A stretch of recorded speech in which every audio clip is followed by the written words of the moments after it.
ओम नमः शिवाय। आज हम रुद्र संहिता तृतीय खंड का अध्याय 13 शुरू करने जा रहे हैं। पार्वती और शिव का दार्शनिक संवाद। शिव का पार्वती को अपनी सेवा के लिए आज्ञा देना तथा पार्वती द्वारा भगवान की प्रतिदिन सेवा। भवानी ने कहा, योगिन, आपने तपस्वी होकर गिरिराज से यह क्या बात कह डाली। प्रभु, आप ज्ञान विशारद हैं, तो भी अपनी बात का उत्तर मुझसे सुनिए। शंभु, आप तप शक्ति से संपन्न होकर ही बड़ा भारी तप करते हैं। उस शक्ति के कारण ही आप महात्मा को तपस्या करने का विचार हुआ है। सभी कर्मों को करने की जो वह शक्ति है, उसे ही प्रकृति जानना चाहिए। प्रकृति से ही सबकी सृष्टि, पालन और संहार होते हैं। भगवान, आप कौन हैं और सूक्ष्म प्रकृति क्या है, इसका विचार कीजिए। प्रकृति के बिना लिंग रूपी महेश्वर कैसे हो सकते हैं। आप सदा प्राणियों के लिए जो अर्चनीय, वंदनीय और चिंतनीय हैं, वह प्रकृति के ही कारण हैं। इस बात को हृदय से विचार कर ही आपको जो कहना हो वह सब कहिए। ब्रह्मा जी कहते हैं, नारद, पार्वती जी के इस वचन को सुनकर महती लीला करने में लगे हुए प्रसन्नचित महेश्वर हंसते हुए बोले। महेश्वर ने कहा, मैं उत्कृष्ट तपस्या द्वारा ही प्रकृति का नाश करता हूँ और तत्वत प्रकृति रहित शंभु के रूप में स्थिर होता हूँ। अतः सत्पुरुषों को कभी या कहीं प्रकृति का संग्रह नहीं करना चाहिए। लोकाचार से दूर एवं निर्विकार रहना चाहिए। नारद, जब शंभु ने लौकिक व्यवहार के अनुसार यह बात कही, तब काली मन ही मन हंसकर मधुर वाणी में बोली। काली ने कहा, कल्याणकारी प्रभु, योगिन, आपने जो बात कही है, क्या वह वाणी प्रकृति नहीं है? फिर आप उससे परे क्यों नहीं हो गए? क्यों प्रकृति का सहारा लेकर बोलने लगे? इन सब बातों को विचार करके तात्विक दृष्टि से जो यथार्थ बात हो उसी को कहना चाहिए। यह सब कुछ सदा प्रकृति से बंधा हुआ है, इसलिए आपको ना तो बोलना चाहिए और ना कुछ करना ही चाहिए, क्योंकि कहना और करना सब व्यवहार प्राकृत ही है। आप अपनी बुद्धि से इसको समझिए। आप जो कुछ सुनते, खाते, देखते और करते हैं, वह सब प्रकृति का ही कार्य है। झूठे वाद विवाद करना व्यर्थ है। प्रभु शंभु, यदि आप प्रकृति से परे हैं तो इस समय इस हिमवान पर्वत पर आप तपस्या किस लिए करते हैं? हर प्रकृति ने आपको निगल लिया है, अतः आप अपने स्वरूप को नहीं जानते। ईश, आप यदि अपने स्वरूप को जानते हैं तो किस लिए तप करते हैं? योगिन, मुझे आपके साथ वाद विवाद करने की क्या आवश्यकता है? प्रत्यक्ष प्रमाण उपलब्ध होने पर विद्वान पुरुष अनुमान प्रमाण को नहीं मानते। जो कुछ प्राणियों की इंद्रियों का विषय होता है, वह सब ज्ञानी पुरुषों को बुद्धि से विचार कर प्राकृत ही मानना चाहिए। योगीश्वर, बहुत कहने से क्या लाभ? मेरी उत्तम बात सुनिए। मैं प्रकृति हूँ, आप पुरुष हैं। यह सत्य है, सत्य है, इसमें संशय नहीं है। मेरे अनुग्रह से ही आप सगुण और साकार माने गए हैं। मेरे बिना तो आप निरीह हैं, कुछ भी नहीं कर सकते हैं। आप जितेंद्रिय होने पर भी प्रकृति के अधीन हो सदा नाना प्रकार के कर्म करते रहते हैं, फिर निर्विकार कैसे हैं और मुझसे लिप्त कैसे नहीं? शंकर, यदि आप प्रकृति से परे हैं और यदि आपका यह कथन सत्य है, तो आपको मेरे समीप रहने पर भी डरना नहीं चाहिए। ब्रह्मा जी कहते हैं, पार्वती जी का यह सांख्य शास्त्र के अनुसार कहा हुआ वचन सुनकर भगवान शिव वेदांत मत में स्थित हो उनसे ये बोले।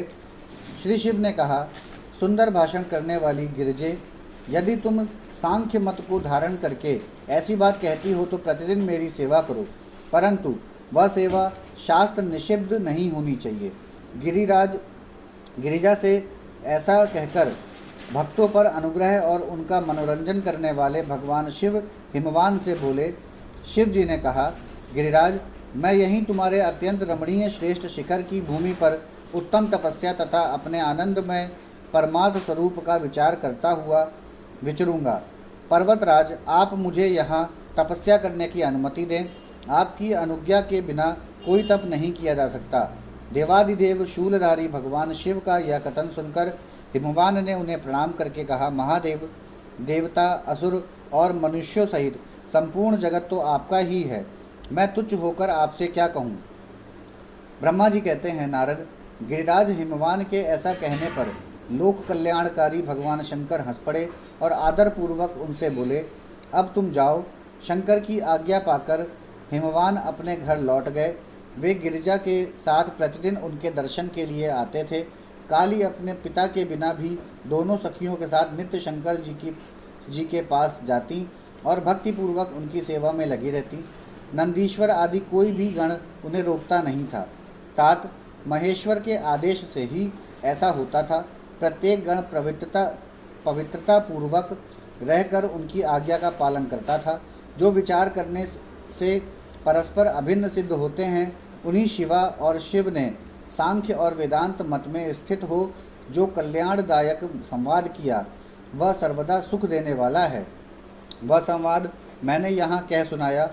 इंद्रायतीत भगवान शंकर ने गिरिराज के कहने से उनका गौरव मानकर उनकी पुत्री को अपने पास रहकर सेवा करने के लिए स्वीकार कर लिया। काली अपनी दो सखियों के साथ चंद्रशेखर महादेव जी की सेवा के लिए प्रतिदिन आती जाती रहती थी। वे भगवान शंकर के चरण धोकर उस चरणामृत का पान करती थी। आग से तपाकर शुद्ध किए हुए वस्त्र से अथवा गर्म जल से धोए हुए वस्त्र के द्वारा उनके शरीर का मार्जन करती, उसे मलती पोंछती थी। फिर 16 उपचारों से विधिवत हर की पूजा करके बारंबार उनके चरणों में प्रणाम करने के पश्चात प्रतिदिन पिता के घर लौट जाती रहीं। मुनिश्रेष्ठ, इस प्रकार ध्यानपरायण शंकर की सेवा में लगी हुई शिवा का महान समय व्यतीत हो गया, तो भी वे अपनी इंद्रियों को संयम में रखकर पूर्ववत उनकी सेवा करती रहीं। महादेव जी ने जब फिर उन्हें अपनी सेवा में नित्य तत्पर देखा, तब वे दया से द्रवित हो उठे और इस प्रकार विचार करने लगे, यह काली जब तपस्या चरवत करेगी और इसमें गर्व का बीज नहीं रह जाएगा, तभी मैं इसका पानी ग्रहण करूँगा। ऐसा विचार करके महालीला करने वाले महायोगीश्वर भगवान भूतनाथ तत्काल ध्यान में स्थित हो गए। मुने, परमात्मा शिव जब ध्यान में लग गए, तब उनके हृदय में दूसरी कोई चिंता नहीं रह गई। काली प्रतिदिन महात्मा शिवा के रूप का निरंतर चिंतन करती हुई उत्तम भक्तिभाव से उनकी सेवा में लगी रही। ध्यानपरायण भगवान हर शुद्ध भाव से वहाँ रहती हुई काली को नित्य देखते थे, फिर भी पूर्व चिंता को भुलाकर उन्हें देखते हुए भी नहीं देखते थे। इसी बीच में इंद्र आदि देवताओं तथा मुनियों ने ब्रह्मा जी की आज्ञा से कामदेव को वहाँ आदरपूर्वक भेजा। वे काम की प्रेरणा से काली का रुद्र के साथ संयोग कराना चाहते थे। उनके ऐसा करने में कारण यह था कि महापराक्रमी तारकासुर से वे बहुत पीड़ित थे और शंकर जी से किसी महान बलवान पुत्र की उत्पत्ति चाहते थे। कामदेव ने वहां पहुंचकर अपने सब उपायों का प्रयोग किया, परंतु महादेव जी के मन में तनिक भी शोभ नहीं हुआ।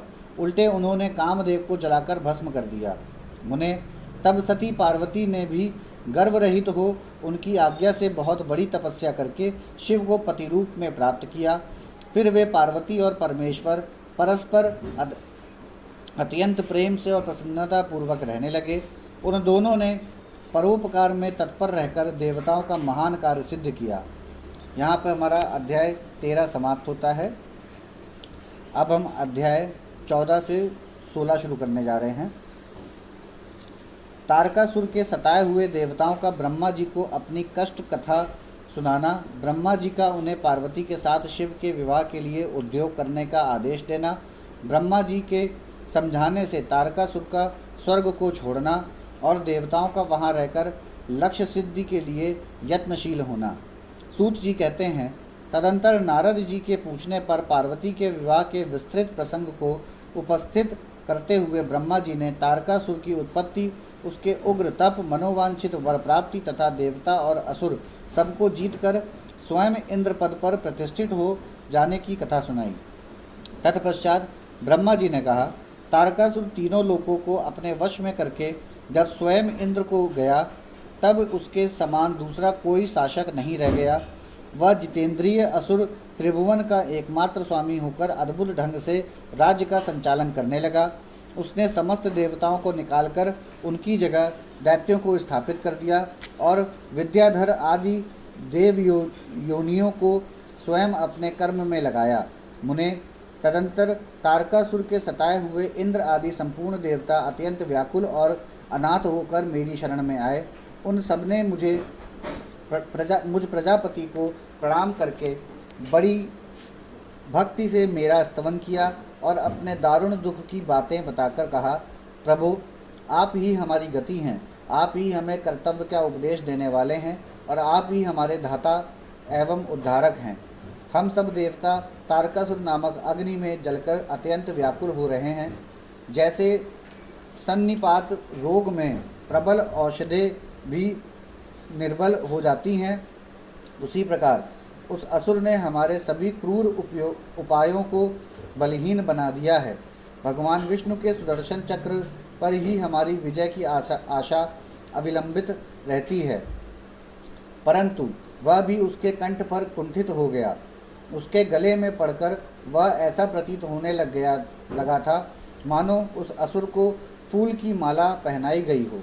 मुने, देवताओं का यह कथन सुनकर मैंने उन सबसे समयोचित बात कही। देवताओं, मेरे ही वरदान से दैत्य तारकासुर इतना बढ़ गया है, अतः मेरे हाथों ही उसका वध होना उचित नहीं। जो जिससे पल कर बड़ा हो उसका उसी के द्वारा वध होना योग्य कार्य नहीं है। विष के वृक्ष को भी यदि स्वयं खींचकर बड़ा किया गया हो तो उसे स्वयं काटना अनुचित माना गया है। तुम लोगों का सारा कार्य करने के योग्य भगवान शंकर हैं, किंतु वे तुम्हारे कहने पर भी स्वयं उस असुर का सामना नहीं कर सकते। तारक दैत्य स्वयं अपने पाप से नष्ट होगा। मैं जैसा उपदेश करता हूँ तुम वैसा कार्य करो। मेरे वर के प्रभाव से ना मैं तारकासुर का वध कर सकता हूँ, ना भगवान विष्णु कर सकते हैं और ना भगवान शंकर ही उसका वध कर सकते हैं। दूसरा कोई वीर पुरुष अथवा सारे देवता मिलकर भी उसे नहीं मार सकते। यह मैं सत्य कहता हूँ। देवताओं, यदि शिव जी के वीर से कोई पुत्र उत्पन्न हो तो वही तारकासुर दैत्य का वध कर सकता है, दूसरा नहीं। सुरश्रेष्ठ गण, इसके लिए जो उपाय मैं बताता हूँ उसे करो। महादेव जी की कृपा से वह उपाय अवश्य सिद्ध होगा। पूर्व काल में जिस दक्ष कन्या सती ने दक्ष के यज्ञ में अपने शरीर को त्याग दिया था, वही इस समय हिमालय पत्नी मेनका के गर्भ से उत्पन्न हुई है। यह बात तुम्हें भी विदित ही है। महादेव जी उस कन्या का पाणी ग्रहण अवश्य करेंगे। तथापि देवताओं, तुम स्वयं भी इसके लिए प्रयत्न करो। तुम अपने यत्न से ऐसा उद्योग करो जिससे मेनका कुमारी पार्वती में भगवान शंकर अपने वीर का आधान कर सके। भगवान शंकर ऊर्ध्व रेता हैं, उनका वीर ऊपर की ओर उठा हुआ है। उनके वीर को प्रखलित करने में केवल पार्वती ही समर्थ हैं, दूसरी कोई अबला अपनी शक्ति से ऐसा नहीं कर सकती। गिरिराज की पुत्री वे पार्वती इस समय युवावस्था में प्रवेश कर चुकी हैं और हिमालय पर तपस्या में लगे हुए महादेव जी की प्रतिदिन सेवा करती हैं। अपने पिता हिमवान के कहने से काली शिवा अपनी 2 सखियों के साथ ध्यानपरायण परमेश्वर शिव की साग्रह सेवा करती हैं। तीनों लोकों में सबसे अधिक सुंदरी पार्वती शिव के सामने रहकर प्रतिदिन उनकी पूजा करती हैं। तथापि वे ध्यानमग्न महेश्वर मन से ही ध्यानहीन स्थिति में नहीं आते, अर्थात ध्यान भंग करके पार्वती की ओर देखने का विचार भी मन में नहीं लाते। देवताओं, चंद्रशेखर शिव जिस प्रकार काली को अपनी भार्या बनाने की इच्छा करें, वैसी चेष्टा तुम लोग शीघ्र ही प्रयत्न पूर्वक करो। मैं उस दैत्य के स्थान पर जाकर तारकासुर को बुरे हट से हटाने की चेष्टा करूँगा। अतः अब तुम लोग अपने स्थान को जाओ। नारद, देवताओं से ऐसा कहकर मैं शीघ्र ही तारकासुर से मिला और बड़े प्रेम से बुलाकर मैंने उससे इस प्रकार कहा, तारक, यह स्वर्ग हमारे तेज का सार तत्व है, परंतु तुम यहाँ के राज्य का पालन कर रहे हो, जिसके लिए तुमने उत्तम तपस्या की थी, उससे अधिक चाहने लगे हो। मैंने तुम्हें इससे छोटा ही वर दिया था, स्वर्ग का राज्य कदापि नहीं दिया था, इसलिए तुम स्वर्ग को छोड़कर पृथ्वी पर राज्य करो। असुर श्रेष्ठ, देवताओं के योग्य जितने भी कार्य हैं वे सब तुम्हें वहीं सुलभ होंगे, इनमें अन्यथा विचार करने की आवश्यकता नहीं है। ऐसा कहकर उस असुर को समझाने के बाद मैं शिवा और शिव का स्मरण करके वहाँ से अदृश्य हो गया। तारकासुर भी स्वर्ग को छोड़कर पृथ्वी पर आ गया और शोणितपुर में रहकर वह राज्य करने लगा। फिर सब देवता भी मेरी बात सुनकर मुझे प्रणाम करके इंद्र के साथ प्रसन्नतापूर्वक बड़ी सावधानी के साथ इंद्रलोक में गए। वहां जाकर परस्पर मिलकर आपस में सलाह करके वे सब देवता इंद्र से प्रेम पूर्वक बोले, भगवान शिव की शिवा में जैसी भी काम मूलक रुचि हो वैसा ब्रह्मा जी का बताया हुआ सारा प्रयत्न आपको करना चाहिए। इस प्रकार देवराज इंद्र से संपूर्ण वृतांत निवेदन करके वे देवता प्रसन्नता पूर्वक सब ओर अपने अपने स्थान पर चले गए। यहाँ पर हमारा रुद्र संहिता तृतीय खंड का अध्याय 16 समाप्त होता है।